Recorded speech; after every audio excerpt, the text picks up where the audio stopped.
ಬಳ್ಳಾರಿಯಲ್ಲಿ ಕಾಂಗ್ರೆಸ್ ಮುಖಂಡರ ಮನೆಯ ಮೇಲೆ ಇಡಿ ಅಧಿಕಾರಿಗಳು ದಾಳಿ ಮಾಡಿದ್ದಾರೆ. ನಿರಂತರವಾಗಿ ಪರಿಶೀಲನೆ ಮುಂದುವರಿತಾ ಇದೆ. ಸತತ 10 ಗಂಟೆಗಳಿಂದ ಜಾರಿ ನಿರ್ದೇಶನಾಲಯದ ಅಧಿಕಾರಿಗಳು ತಲಾಶ್ ಮಾಡ್ತಾ ಇದ್ದಾರೆ. 4 ಶಾಸಕರು ಹಾಗೂ ಸಂಸದರ ಮನೆಯಲ್ಲಿ ತೀವ್ರ ವಿಚಾರಣೆ ನಡೀತಾ ಇದೆ. ನಿರಂತರ 10 ಗಂಟೆಗಳಿಂದ ಇಡಿ ಅಧಿಕಾರಿಗಳು ಪ್ರಶ್ನೆಗಳ ಮೇಲೆ ಪ್ರಶ್ನೆಯನ್ನ ಕೇಳ್ತಾ ಇದ್ದಾರೆ. 28 ಪ್ರಶ್ನೆಗಳನ್ನು ಕೇಳ್ತಾ ಇದ್ದಾರೆ. ಅದಕ್ಕೆ ಉತ್ತರ ಕೊಡಿ ಅಂತ ಹೇಳಿ ಇಡಿ ಅಧಿಕಾರಿಗಳ ಪ್ರಶ್ನೆಗೆ ರೋಸಿ ಹೋಗಿದ್ದಾರೆ ಕೈ ಶಾಸಕರು ಹಾಗೆ ಸಂಸದರು. ಕೆಲವು ದಾಖಲೆಗಳನ್ನು ಮುಂದಿಟ್ಟುಕೊಂಡು ವಿಚಾರಣೆಯನ್ನ ಎದುರಿಸ್ತಾ ಇದ್ದಾರೆ. ಇಡಿ ಅಧಿಕಾರಿಗಳ ನಿರಂತರ ಪ್ರಶ್ನೆಗಳಿಗೆ ಶಾಸಕ ಜೆಎನ್ ಗಣೇಶ್ ತಬ್ಬಿಬ್ಬಾಗಿದ್ದಾರೆ, ಟೆನ್ಷನ್ ನಲ್ಲಿದ್ದಾರೆ. ಸಂಸದ ತುಕಾರಾಂ, ಶಾಸಕ ಭರತ್ ರೆಡ್ಡಿ ಹೈರಾಣಾಗಿ ಹೋಗಿದ್ದಾರೆ. ಕೂಡ್ಲಿಗಿ ಶಾಸಕ ಡಾಕ್ಟರ್ ಎನ್.ಟಿ. ಶ್ರೀನಿವಾಸ್ ಇಡಿ ಅಧಿಕಾರಿಗಳ ಪ್ರಶ್ನೆಗೆ ತತ್ತರಿಸಿ ಹೋಗಿದ್ದಾರೆ. ರಾತ್ರಿವರೆಗೂ ಕೂಡ ಇದು ಮುಂದುವರಿಯುವಂತ ಸಾಧ್ಯತೆ ಇದೆ. ಬೆಳಗ್ಗೆ 6 ಗಂಟೆಯಿಂದಲೂ ಕೂಡ ಇಡಿ ಅಧಿಕಾರಿಗಳು ಮನೆ ಬಾಗಿಲು ಬಡಿದು ಒಳಗಡೆ ಬಂದವರು ಇನ್ನೂ ಕೂಡ ಈ ಶಾಸಕರು ಮತ್ತೆ ಸಂಸದರ ಮನೆಯಲ್ಲಿ ಪರಿಶೀಲನೆಯನ್ನು ಮುಂದುವರಿಸಿದ್ದಾರೆ. ಒಂದರ ಮೇಲೆ ಒಂದು ಪ್ರಶ್ನೆಗಳನ್ನ ಕೇಳ್ತಾ ಇದ್ದಾರೆ. ಬ್ಯಾಂಕ್ ದಾಖಲೆಗಳನ್ನ ಪರಿಶೀಲಿಸ್ತಾ ಇದ್ದಾರೆ.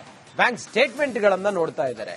ಮುಂದುವರೆದು ನಾವು ಗಮನಿಸ್ತಾ ಹೋದ್ರೆ ಇವರ ಪ್ರಶ್ನೆಗೆ ತಬ್ಬಿಬ್ಬಾಗಿ ಹೋಗಿದ್ದಾರೆ ಈ ಜನಪ್ರತಿನಿಧಿಗಳು ಅನ್ನೋದ್ರ ಬಗ್ಗೆ ಮಾಹಿತಿ ಲಭ್ಯ ಆಗಿದೆ. ಇವರು ಯಾರ್ಯಾರಿಗೆ ಟ್ರಾನ್ಸ್ಫರ್ ಮಾಡಿದ್ರು, ಇವರಿಗೆ ಯಾರಿಂದ ಹಣ ಬಂದಿತ್ತು, ಇದೆಲ್ಲವೂ ಕೂಡ ಈಗ ಪರಿಶೀಲನೆಯನ್ನ ಮಾಡ್ತಾ ಇರುವಂತ ಇಡಿ ಅಧಿಕಾರಿಗಳು. ಸತತ 10 ಗಂಟೆಗಳಿಂದಲೂ ಕೂಡ ಇವರ ಮನೆಯಲ್ಲಿ ಶೋಧ ಕಾರ್ಯ ಮುಂದುವರೆದಿದೆ. ಇಡಿ ಅಧಿಕಾರಿಗಳು, ಜಾರಿ ನಿರ್ದೇಶನಾಲಯದ ಅಧಿಕಾರಿಗಳು ಎಲ್ಲಾ ಕಡೆಗಳಲ್ಲೂ ಕೂಡ ಇವರಿಗೆ ಸಂಬಂಧಪಟ್ಟಂತ ಅವರ ಕಚೇರಿ, ಅವರ ಮನೆ ಎಲ್ಲಾ ಕಡೆ ದಾಳಿಯಾಗಿದೆ. ಬೆಳ್ಳಂಬೆಳಿಗ್ಗೆ ಬಂದಂತ ಅಧಿಕಾರಿಗಳ ತಂಡ ಇನ್ನೂ ಕೂಡ ಪರಿಶೀಲನೆಯನ್ನ ಮುಂದುವರಿಸಿದ್ದಾರೆ. ಬಹುಶಃ ಇದು ರಾತ್ರಿವರೆಗೂ ಕೂಡ ಮುಂದುವರಿಯುವಂತ ಸಾಧ್ಯತೆ ಇದೆ. ಕೆಲವರ ಮೊಬೈಲ್ ಅನ್ನು ಕೂಡ ಸೀಸ್ ಮಾಡಿದ್ದಾರೆ. ಮೊಬೈಲ್ನಲ್ಲಿ ಡಿಲೀಟ್ ಆಗಿರುವಂತಹ ಕೆಲವು ಡಾಟಾಗಳನ್ನು ಕೂಡ ರಿಟ್ರೀವ್ ಮಾಡೋ ಕೆಲಸ ಈಗ ಇಡಿ ಅಧಿಕಾರಿಗಳು ಮಾಡ್ತಾ ಇದ್ದಾರೆ. ಒಟ್ಟಾರೆ ಈ ವಾಲ್ಮೀಕಿ ಅಭಿವೃದ್ಧಿ ನಿಗಮದಲ್ಲಿ ಆಗಿರುವಂತಹ ಬ್ರಹ್ಮಾಂಡ ಭ್ರಷ್ಟಾಚಾರದ ಹಣ ಇದೆಯಲ್ಲ, ಅದನ್ನ ಲೋಕಸಭಾ ಚುನಾವಣೆಗೆ ಬಳಸಿದ್ರು ಅನ್ನುವ ಗಂಭೀರ ಆರೋಪ, ಆ ಡೈರಿಯಲ್ಲಿ ಸಿಕ್ಕಂತ ಕೆಲವು ಅಕ್ಷರಗಳು ಅಥವಾ ಹೆಸರುಗಳು, ಅಲ್ಲಿ ಉಲ್ಲೇಖ ಆದಂತ ಹಣದ ಪ್ರಸ್ತಾಪ, ಇದೆಲ್ಲವೂ ಕೂಡ ಇಡಿ ಅಧಿಕಾರಿಗಳ ದಾಳಿಗೆ ಪೂರಕವಾದಂತದ್ದು ಅನ್ನೋದ್ರ ಬಗ್ಗೆ ಮಾಹಿತಿ ಲಭ್ಯ ಆಗಿದೆ. ಆ ನಿಟ್ಟಿನಲ್ಲಿ ಈಗ ದಾಳಿಯಾಗಿ ಪರಿಶೀಲನೆ ಮುಂದುವರೆದಿದೆ.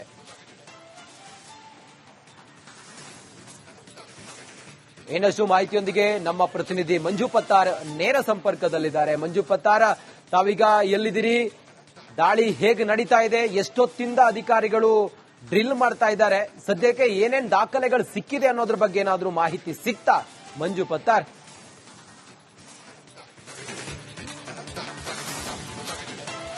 ಹೌದು ರಂಜಿತ್, ನಾನಿವಾಗ ಬಳ್ಳಾರಿ ಜಿಲ್ಲೆಯ ಕಂಪ್ಲಿ ವಿಧಾನಸಭಾ ಕ್ಷೇತ್ರದ ಜೆಎನ್ ಗಣೇಶ್ ಅವರ ಮನೆ ಮುಂದೆ ಇದ್ದೇವೆ. ಇಲ್ಲಿ ನಾವು ದೃಶ್ಯದಲ್ಲಿ ಕೂಡ ನೋಡ್ತಾ ಇರಬಹುದು, ಇದೇ ಒಂದು ಗಣೇಶ್ ಅವರ ಮನೆ. ಇದು ಆ ಕಂಪ್ಲಿ ಹೊರವಲಯ.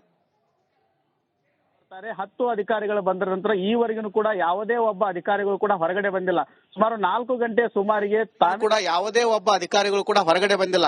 ಸುಮಾರು 4 ಗಂಟೆ ಸುಮಾರಿಗೆ ತಾವೇ ತಮ್ಮ ಚಾಲಕರಿಂದ ಹೊರಗಡೆ ಊಟವನ್ನು ತೆಗೆದುಕೊಂಡು ಬಂದು ಊಟವನ್ನು ಕೂಡ ಇಲ್ಲೇ ಮಾಡಿದ್ದಾರೆ. ಈವರೆಗೂ ಕೂಡ ಏನು ಜೆಎನ್ ಗಣೇಶ್ ಏನಿದ್ದಾರೆ ಶಾಸಕರು, ಅವರನ್ನು ಹೊರಗಡೆ ಬಿಟ್ಟಿಲ್ಲ ಮತ್ತು ಅವರು ಮೊಬೈಲ್ ಅನ್ನು ವಶಕ್ಕೆ ಪಡೆದುಕೊಂಡು ಅವರು ತಲಾಶ್ ನಡೆಸ್ತಾ ಇದ್ದಾರೆ. ಎಲ್ಲ ದಾಖಲಾತಿಗಳನ್ನು ಕೂಡ ಅಲ್ಲಿ ಪರಿಶೀಲನೆ ಮಾಡ್ತಾ ಇದ್ದಾರೆ. ಸಾಕಷ್ಟು ಕಾರ್ಯಕರ್ತರು ಹೊರಗಡೆ ಜಮಾವಣೆಗೊಂಡಿದ್ದಾರೆ. ಕಾಂಗ್ರೆಸ್ ಕಾರ್ಯಕರ್ತರಾಗಿರ್ಬೋದು, ಅವರ ಅಭಿಮಾನಿಗಳು ಕೂಡ ಸಾಕಷ್ಟು ಸಂಖ್ಯೆಯಲ್ಲಿ ಏನು ಶಾಸಕರ ಹೊರಗಡೆ ಇದ್ದಾರೆ. ಆದ್ರೆ ಇವಾಗ ನಮಗೆ ಮಾಹಿತಿ ಲಭ್ಯವಾಗಿರುವಂತದ್ದೇನೆಂದ್ರೆ, ಇಲ್ಲಿ ಸುಮಾರು ಗಣೇಶ್ ಅವರ ಕೈಯಲ್ಲಿ ಸುಮಾರು 10ಕ್ಕೂ ಹೆಚ್ಚು ಸಿಬ್ಬಂದಿಗಳು ಕೆಲಸ ಮಾಡ್ತಾ ಇದ್ರು. ಅವರಲ್ಲಿ ಸುಮಾರು 4-5 ಜನರನ್ನು ಕರೆದು ಅವರಲ್ಲಿರುವಂತಹ ಮಾಹಿತಿಯನ್ನು ಕೂಡ ಕಲೆ ಹಾಕಿದ್ದಾರೆ. ಅಂದ್ರೆ ನೀವು ಯಾವ ಕೆಲಸಗಳನ್ನು ಮಾಡ್ತೀರಿ, ನಿಮಗೆ ಎಷ್ಟು ಸಂಬಳವನ್ನು ಕೊಡ್ತಾರೆ ಅಂತ ಹೇಳಿ ಕೂಡ ಮಾಹಿತಿ ಕಲೆ ಹಾಕಿದ್ದಾರೆ. ಹೀಗಾಗಿ ಕಾರ್ಯಕರ್ತರು ಆಗಿರ್ಬೋದು, ಅಭಿಮಾನಿಗಳು ಕೂಡ ಸಾಕಷ್ಟು ಸಂಖ್ಯೆಯಲ್ಲಿ ಹೊರಗಡೆ ಜಮಾವಣೆಗೊಂಡಿದ್ದಾರೆ. ನಮ್ಮ ಜೊತೆಗೆ ಮಾತನಾಡಲು ಏನು ಸಾಕಷ್ಟು ಕಾರ್ಯಕರ್ತರಿದ್ರೆ ಅವರನ್ನ ಕೇಳೋಣ. ಸರ್, ಇವಾಗ ಮುಂಜಾನೆಯಿಂದ ಈವರೆಗೂ ಕೂಡ ದಾಳಿ ಮಾಡಿದ್ದಾರೆ, ನೀವು ಹೊರಗಡೆ ನಿಂತಿದ್ರಿ, ಏನ್ ಹೇಳ್ತೀರಿ ದಾಳಿ ಬಗ್ಗೆ? ಏನಿಲ್ಲ ಸರ್, ಅವ್ರ ಪ್ರೀತಿ, ಅವ್ರ ಜನಲ್ಲಿ ಇಟ್ಕೊಂಡಿರಂತ ಕಳಕಳೆ, ಅವ್ರ ಅಭಿವೃದ್ಧಿ ನೋಡಿ ಸೇರಿಸಲಾರ್ದ ವಿರೋಧ ಪಕ್ಷದವರು ನಮ್ಮ ಕಾಂಗ್ರೆಸ್ ಎಂಎಲ್ಎಗಳ ಮೇಲೆ ವಿರೋಧ ಮಾಡ್ತಾ ಇದ್ದಾರೆ ಸರ್. ವಾಲ್ಮೀಕಿ ಹಗರಣದಲ್ಲಿ ಸಾಕಷ್ಟು ಆರೋಪಗಳು ಕೇಳಿ ಬಂದಿದ್ದು, ಅದರ ಹಣ ಹಂಚಿಕೆ ಆಗಿದೆ ಅಂತ ಹೇಳಿ, ಅದ್ರ ಬಗ್ಗೆ ಎಲ್ಲ ಬೇಲ್ ಸಿಕ್ಕತೆ, ಅದು ಸರ್ಕಾರ ತನಿಖೆ ಮಾಡ್ತತೆ. ಆದ್ರೂ ಕೂಡ ಇಡಿ ಬರೋಂತ ಅವಶ್ಯಕತೆ ಇದ್ದಿಲ್ಲ ಸರ್. ಸರ್ಕಾರನೇ ಮಾಡಬಹುದಾಗಿತ್ತು. 22 ಕೋಟಿ ಏನು ದೊಡ್ಡದು ಇದ್ದಿಲ್ಲ ಸರ್ ಅಮೌಂಟ್. ಅವರು ದುಡ್ಡು ಇಲ್ದಂಗೆ ರೊಕ್ಕ ಮಾಡ್ತಾರೆ, ಇವ್ರು ದುಡ್ಡು ಕೊಟ್ಟಾರ, ಅವ್ರು ದುಡ್ಡು ಇಲ್ದಂಗೆ ಏನು ರೊಕ್ಕ ಎಲೆಕ್ಷನ್ ಮಾಡ್ತಾರೇನು ಸರ್? ಯಾರು ಮಾಡಿದ್ರೆ ಮಾಮೂಲಾಗಿ ಮಾಡ್ಬೇಕಾಗ್ತದೆ ಸರ್. ಅದು ಪ್ರಭುತ್ವ ಇರೋದೇ ಆ ತರ ಐತೆ ಸರ್. ಇಡಿ ಅಧಿಕಾರಿಗಳ ಪ್ರಶ್ನೆಗಳಿಗೂ ಕೂಡ ಉತ್ತರಿಸಕ್ ಆಗ್ತಾ ಇಲ್ಲ ಅಂತ ಶಾಸಕರಿಗೆ ಒಳಗಡೆ ಆಗ್ತಾ ಇಲ್ಲ ಸರ್. ಅವ್ರು ಅಷ್ಟು ತರ ಬೆಳಿಗ್ಗೆನೆ ಬಂದು ಏನ್ ದೊಡ್ಡ ಇದು ಮಾಡ್ಯಾರೇನಂಬಷ್ಟು ಮಟ್ಟಿಗೆ ಮುಚ್ಚಿಗೆ ಹಾಕಿದ್ರೆ ಎಲ್ಲಿ ಮಾತಾಡಕ್ ಆಗ್ತದೆ ಸರ್. ಅಂದ್ರೆ ಎಲ್ಲೋ ಬಳ್ಳಾರಿಯಲ್ಲಿ ಕಾಂಗ್ರೆಸ್ ಮುಖಂಡರ ಮನೆಯ ಮೇಲೆ ಇಡಿ ಅಧಿಕಾರಿಗಳು ದಾಳಿ ಮಾಡಿದ್ದಾರೆ. ನಿರಂತರವಾಗಿ ಪರಿಶೀಲನೆ ಮುಂದುವರಿತಾ ಇದೆ. ಸತತ 10 ಗಂಟೆಗಳಿಂದ ಜಾರಿ ನಿರ್ದೇಶನಾಲಯದ ಅಧಿಕಾರಿಗಳು ತಲಾಶ್ ಮಾಡ್ತಾ ಇದ್ದಾರೆ. 4 ಶಾಸಕರು ಹಾಗೂ ಸಂಸದರ ಮನೆಯಲ್ಲಿ ತೀವ್ರ ವಿಚಾರಣೆ ನಡೀತಾ ಇದೆ. ನಿರಂತರ 10 ಗಂಟೆಗಳಿಂದ ಇಡಿ ಅಧಿಕಾರಿಗಳು ಪ್ರಶ್ನೆಗಳ ಮೇಲೆ ಪ್ರಶ್ನೆಯನ್ನ ಕೇಳ್ತಾ ಇದ್ದಾರೆ. 28 ಪ್ರಶ್ನೆಗಳನ್ನು ಕೇಳ್ತಾ ಇದ್ದಾರೆ. ಅದಕ್ಕೆ ಉತ್ತರ ಕೊಡಿ ಅಂತ ಹೇಳಿ ಇಡಿ ಅಧಿಕಾರಿಗಳ ಪ್ರಶ್ನೆಗೆ ರೋಸಿ ಹೋಗಿದ್ದಾರೆ ಕೈ ಶಾಸಕರು ಹಾಗೆ ಸಂಸದರು. ಕೆಲವು ದಾಖಲೆಗಳನ್ನು ಮುಂದಿಟ್ಕೊಂಡು ವಿಚಾರಣೆಯನ್ನ ಎದುರಿಸ್ತಾ ಇದ್ದಾರೆ. ಇಡಿ ಅಧಿಕಾರಿಗಳ ನಿರಂತರ ಪ್ರಶ್ನೆಗಳಿಗೆ ಶಾಸಕ ಜೆಎನ್ ಗಣೇಶ್ ತಬ್ಬಿಬ್ಬಾಗಿದ್ದಾರೆ, ಟೆನ್ಷನ್ ನಲ್ಲಿದ್ದಾರೆ. ಸಂಸದ ತುಕಾರಾಂ, ಶಾಸಕ ಭರತ್ ರೆಡ್ಡಿ ಹೈರಾಣಾಗಿ ಹೋಗಿದ್ದಾರೆ. ಕೂಡ್ಲಿಗಿ ಶಾಸಕ ಡಾಕ್ಟರ್ ಎನ್ ಟಿ ಶ್ರೀನಿವಾಸ್ ಇಡಿ ಅಧಿಕಾರಿಗಳ ಪ್ರಶ್ನೆಗೆ ತತ್ತರಿಸಿ ಹೋಗಿದ್ದಾರೆ. ರಾತ್ರಿವರೆಗೂ ಕೂಡ ಇದು ಮುಂದುವರಿಯುವಂತ ಸಾಧ್ಯತೆ ಇದೆ. ಬೆಳಿಗ್ಗೆ 6 ಗಂಟೆಯಿಂದಲೂ ಕೂಡ ಇಡಿ ಅಧಿಕಾರಿಗಳು ಮನೆ ಬಾಗಿಲು ಬಡಿದು ಒಳಗಡೆ ಬಂದವರು ಇನ್ನೂ ಕೂಡ ಈ ಶಾಸಕರು ಮತ್ತೆ ಸಂಸದರ ಮನೆಯಲ್ಲಿ ಪರಿಶೀಲನೆಯನ್ನು ಮುಂದುವರಿಸಿದ್ದಾರೆ. ಒಂದರ ಮೇಲೆ ಒಂದು ಪ್ರಶ್ನೆಗಳನ್ನ ಕೇಳ್ತಾ ಇದ್ದಾರೆ. ಬ್ಯಾಂಕ್ ದಾಖಲೆಗಳನ್ನ ಪರಿಶೀಲಿಸ್ತಾ ಇದ್ದಾರೆ. ಬ್ಯಾಂಕ್ ಸ್ಟೇಟ್ಮೆಂಟ್ಗಳನ್ನ ನೋಡ್ತಾ ಇದ್ದಾರೆ. ಮುಂದುವರೆದು ನಾವು ಗಮನಿಸ್ತಾ ಹೋದ್ರೆ ಇವರ ಪ್ರಶ್ನೆಗೆ ತಬ್ಬಿಬ್ಬಾಗಿ ಹೋಗಿದ್ದಾರೆ ಈ ಜನಪ್ರತಿನಿಧಿಗಳು ಅನ್ನೋದ್ರ ಬಗ್ಗೆ ಮಾಹಿತಿ ಲಭ್ಯ ಆಗಿದೆ. ಇವರು ಯಾರ್ಯಾರಿಗೆ ಟ್ರಾನ್ಸ್ಫರ್ ಮಾಡಿದ್ರು, ಇವರಿಗೆ ಯಾರಿಂದ ಹಣ ಬಂದಿತ್ತು, ಇದೆಲ್ಲವೂ ಕೂಡ ಈಗ ಪರಿಶೀಲನೆಯನ್ನ ಮಾಡ್ತಾ ಇರುವಂತ ಇಡಿ ಅಧಿಕಾರಿಗಳು. ಸತತ 10 ಗಂಟೆಗಳಿಂದಲೂ ಕೂಡ ಇವರ ಮನೆಯಲ್ಲಿ ಶೋಧ ಕಾರ್ಯ ಮುಂದುವರೆದಿದೆ. ಇಡಿ ಅಧಿಕಾರಿಗಳು, ಜಾರಿ ನಿರ್ದೇಶನಾಲಯದ ಅಧಿಕಾರಿಗಳು ಎಲ್ಲಾ ಕಡೆಗಳಲ್ಲೂ ಕೂಡ ಇವರಿಗೆ ಸಂಬಂಧಪಟ್ಟಂತ ಅವರ ಕಚೇರಿ, ಅವರ ಮನೆ ಎಲ್ಲಾ ಕಡೆ ದಾಳಿಯಾಗಿದೆ. ಬೆಳ್ಳಂಬೆಳಿಗ್ಗೆ ಬಂದಂತ ಅಧಿಕಾರಿಗಳ ತಂಡ ಇನ್ನೂ ಕೂಡ ಪರಿಶೀಲನೆಯನ್ನ ಮುಂದುವರಿಸಿದ್ದಾರೆ.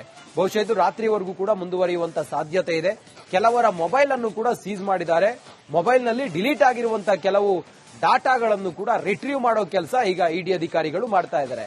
ಒಟ್ಟಾರೆ ಈ ವಾಲ್ಮೀಕಿ ಅಭಿವೃದ್ಧಿ ನಿಗಮದಲ್ಲಿ ಆಗಿರುವಂತ ಬ್ರಹ್ಮಾಂಡ ಭ್ರಷ್ಟಾಚಾರದ ಹಣ ಇದೆಯಲ್ಲ, ಅದನ್ನ ಲೋಕಸಭಾ ಚುನಾವಣೆಗೆ ಬಳಸಿದ್ರು ಅನ್ನುವ ಗಂಭೀರ ಆರೋಪ, ಆ ಡೈರಿಯಲ್ಲಿ ಸಿಕ್ಕಂತ ಕೆಲವು ಅಕ್ಷರಗಳು ಅಥವಾ ಹೆಸರುಗಳು, ಅಲ್ಲಿ ಉಲ್ಲೇಖ ಆದಂತ ಹಣದ ಪ್ರಸ್ತಾಪ, ಇದೆಲ್ಲವೂ ಕೂಡ ಇಡಿ ಅಧಿಕಾರಿಗಳ ದಾಳಿಗೆ ಪೂರಕವಾದಂತದ್ದು ಅನ್ನೋದ್ರ ಬಗ್ಗೆ ಮಾಹಿತಿ ಲಭ್ಯ ಆಗಿದೆ. ಆ ನಿಟ್ಟಿನಲ್ಲಿ ಈಗ ದಾಳಿಯಾಗಿ ಪರಿಶೀಲನೆ ಮುಂದುವರೆದಿದೆ.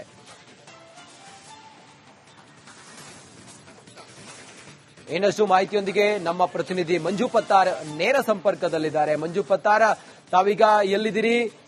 ದಾಳಿ ಹೇಗೆ ನಡೀತಾ ಇದೆ? ಎಷ್ಟೊತ್ತಿಂದ ಅಧಿಕಾರಿಗಳು ಡ್ರಿಲ್ ಮಾಡ್ತಾ ಇದ್ದಾರೆ? ಸದ್ಯಕ್ಕೆ ಏನೇನ್ ದಾಖಲೆಗಳು ಸಿಕ್ಕಿದೆ ಅನ್ನೋದ್ರ ಬಗ್ಗೆ ಏನಾದ್ರೂ ಮಾಹಿತಿ ಸಿಕ್ತಾ ಮಂಜು ಪತ್ತಾರ್?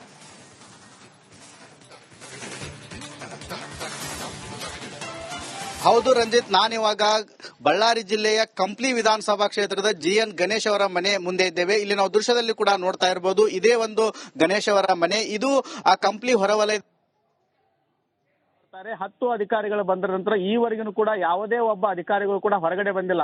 ಸುಮಾರು 4 ಗಂಟೆ ಸುಮಾರಿಗೆ ಕೂಡ ಯಾವುದೇ ಒಬ್ಬ ಅಧಿಕಾರಿಗಳು ಕೂಡ ಹೊರಗಡೆ ಬಂದಿಲ್ಲ.